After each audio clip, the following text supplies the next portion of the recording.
L'histoire d'une jeune des Marines américaines. Willow n'avait que 6 ans lorsqu'elle découvrit sa passion pour les aventures militaires. Dans les ruelles tranquilles de son quartier, elle menait des batailles imaginaires avec ses amis, un pistolet à eau à la main et une détermination sans faille dans les yeux. Un jour, je serai une combattante, proclamait-elle avec fierté, ignorant les ricanements de certains adultes qui la jugeaient trop jeune et, surtout, trop fille pour de tels rêves. Ses parents, bien que bienveillants, voyaient ses aspirations d'un mauvais œil. Sa mère, Clara, lui disait souvent, « Ma chérie, il y a tant de belles carrières pour une femme, pourquoi vouloir t'enrôler dans l'armée ?» Son père, Michael, lui était encore plus direct, « Ce n'est pas une vie pour toi, Willow. Trouve un rêve plus sûr. » Malgré leurs objections, Willow grandit avec cette ambition chevillée au corps. Au lycée, elle excellait en sport, surpassant souvent ses camarades masculins dans des disciplines exigeantes comme l'athlétisme et la natation. Ses professeurs la décrivaient comme une étudiante disciplinée, motivée et stratégique, des qualités qui la prédestinaient à un avenir brillant. À 18 ans, Willow intégra une université renommée aux États-Unis. Ses parents espéraient qu'elle abandonnerait ses ambitions militaires pour se concentrer sur une carrière plus conventionnelle. Mais Willow, tout en obtenant d'excellentes notes, continuait à cultiver son rêve. Elle suivit des cours d'histoire militaire, rejoignit des clubs de tir sportif, et s'entraîna physiquement avec une rigueur presque obsessionnelle. 3 ans plus tard, à l'étonnement général, elle déposa sa candidature pour intégrer la marine américaine.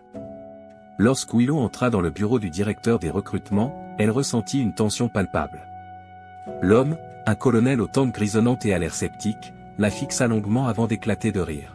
« Est-ce que vous êtes consciente de ce que vous venez de dire, mademoiselle ?» demanda-t-il, moqueur.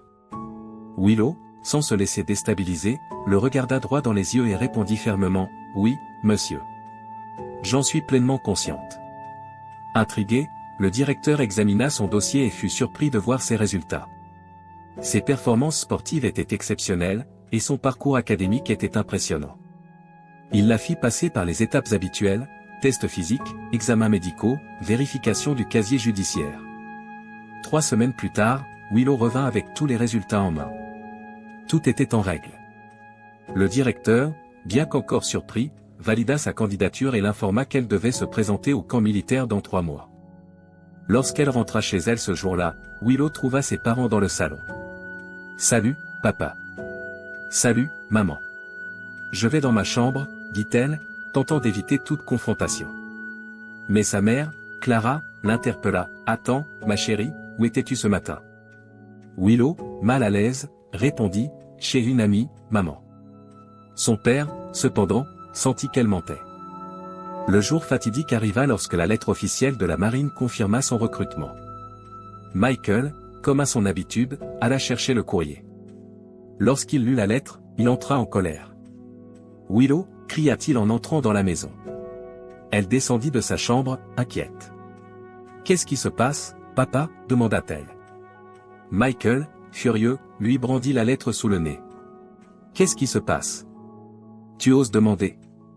Malgré les efforts de Willow pour expliquer, son père ne voulut rien entendre. Dans un élan de colère, il la mit à la porte, jetant ses affaires dehors. Sa mère tenta de le raisonner, mais Michael resta intraitable.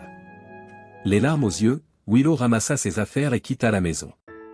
Elle se rendit directement au camp militaire, déterminée à aller jusqu'au bout. Au camp, Willow fit face à une autre forme de résistance. Étant la seule femme, elle attira des regards sceptiques et des murmures moqueurs. Mais elle refusa de se laisser abattre. Chaque jour, elle s'entraînait avec une intensité qui impressionnait même ses supérieurs. Son endurance, sa détermination et son esprit d'équipe commencèrent à gagner le respect de ses camarades. Les fêtes de Noël approchant, Willow choisit de rester au camp plutôt que de rentrer chez elle. Ses relations avec ses parents étaient encore tendues, mais elle était déterminée à se concentrer sur son avenir.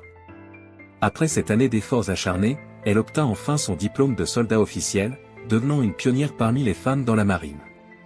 Cependant, son parcours ne s'arrêta pas là. Une mission qui change tout. Quelques mois après son diplôme, Willow fut affectée à une mission humanitaire dans une zone de conflit au Moyen-Orient. Son équipe avait pour objectif d'évacuer des civils pris au piège dans une ville assiégée. La mission, extrêmement risquée, nécessitait des compétences physiques et mentales hors du commun.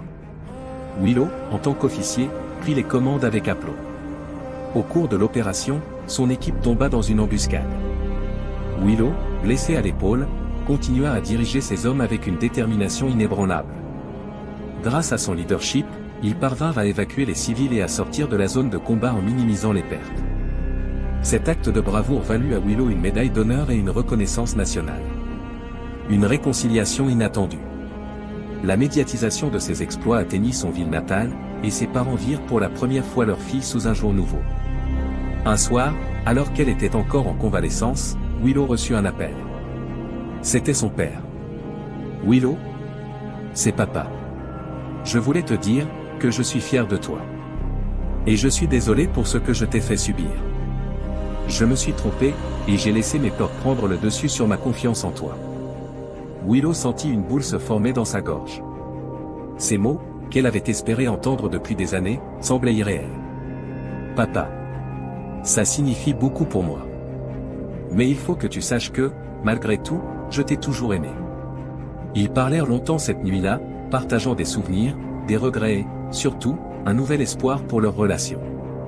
Une dernière mission dans le désert. Quelques années plus tard, alors que Willow avait gravi les échelons pour devenir capitaine, elle fut envoyée en mission dans une région désertique où un conflit faisait rage. La mission consistait à sécuriser un convoi humanitaire transportant des vivres et des médicaments essentiels pour des populations isolées.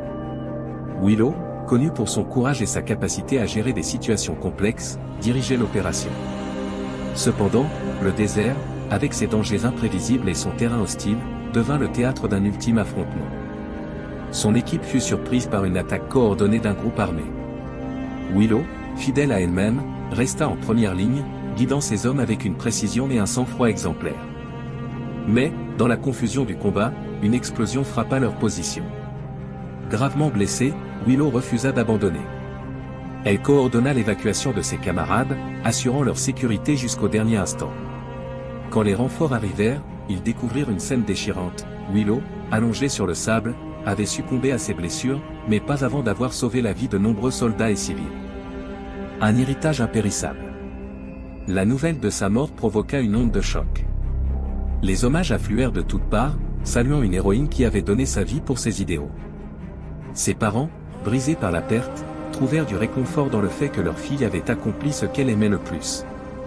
Ils fondèrent une organisation en son honneur pour soutenir les familles des militaires et promouvoir l'égalité des sexes dans les forces armées. Willow resta une figure emblématique, inspirant des générations de jeunes à suivre leurs rêves, peu importe les obstacles. Sa vie, bien que courte, était un modèle de courage, de sacrifice et d'amour pour l'humanité. À jamais, elle demeura une légende, portée par le vent du désert qu'elle avait en travers. Abonne-toi. Et like la vidéo